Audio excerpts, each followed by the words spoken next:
This driver is 4 feet 11 inches tall and weighs 97 pounds. She is not a person. She is the small adult female crash dummy used in this real federal side pole test.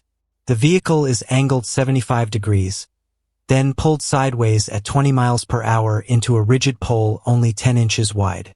That sounds slow until you notice where the pole lands, directly beside the driver, where there is far less crush space than at the front of a car. The test is designed to recreate one brutal pattern, a vehicle sliding sideways into a tree or utility pole, and to measure what the video alone cannot show. A wide barrier spreads force across much of the door. A narrow pole concentrates it into a small area. The outer panel, door structure, side airbag, seat, and occupant all have very little distance in which to slow down. That is why the car is not driven forward into the pole.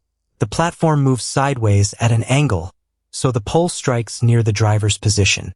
The Federal Safety Agency measures injury risk in the head, chest, lower spine, abdomen, and pelvis. The dramatic bend in the metal is only the visible half of the experiment. The invisible half is the force traveling through the dummy's instrumented body. Inside the dummy are sensors that record acceleration, force, compression, and motion during the fraction of a second when the cabin changes shape.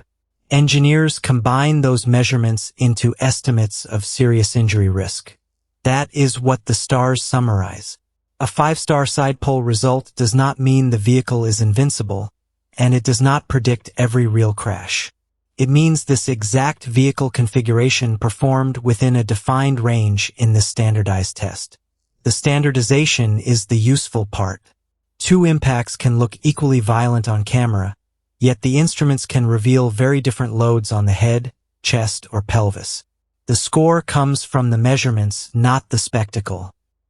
So why use such a small driver? The agency's current dummy family includes several body sizes because one body cannot represent everyone. The familiar average male dummy is not simply shrunk for every smaller occupant. The side pole program uses a small adult female dummy known as Side 2SD, built around a 5th percentile female body. Its 97-pound mass, seating position, geometry, and sensors create a different interaction with the belt, seat, airbag, and door. This does not represent every woman, and it does not erase every safety gap. It gives engineers a repeatable way to test a smaller occupant in one specific crash direction. The next step is already being built. In late 2025, the Transportation Department released the design for Thor 05F, a more advanced small female frontal dummy.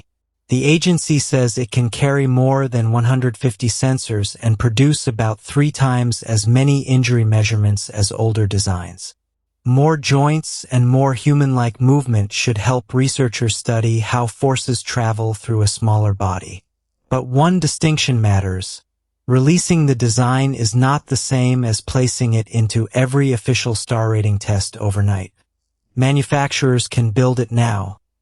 Formal use in consumer ratings or safety rules still requires the appropriate rulemaking and adoption process. Here is the practical payoff when you shop for a car. Do not read one overall star as a promise.